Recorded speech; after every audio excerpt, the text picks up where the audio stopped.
അതുകൊണ്ട് പ്രത്യേകം എടുത്തു പറയാൻ കാരണം വാവിന്റെ മഖ്റജ് അങ്ങനെയല്ല, മറിച്ച് വാ വാ ഇങ്ങനെയാണ്. മാക്സിമം ചുണ്ട് മുന്നിലേക്ക് കൊണ്ടുവരിക.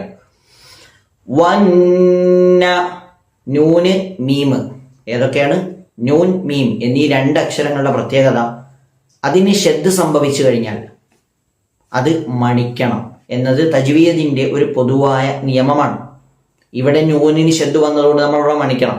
വന്നാസിആതി ഗർഖാ, വന്നാസി സ എന്ന ശബ്ദം പുറപ്പെടണം.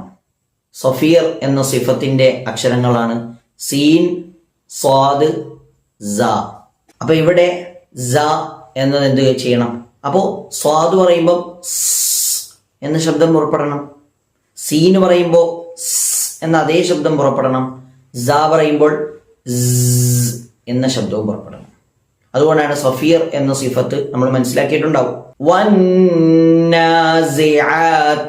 ഐന് ശ്രദ്ധിക്കുക, ഐനിന്റെ മഖ്റജ് തൊണ്ടയുടെ മധ്യഭാഗം.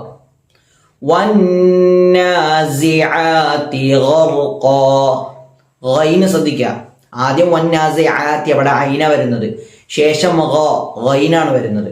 ഐനിന്റെ മഖ്റജ് തൊണ്ടയുടെ മധ്യഭാഗവും ഗൈനിന്റെ മഖ്റജ് തൊണ്ടയുടെ തുടക്ക ഭാഗവുമാണ്.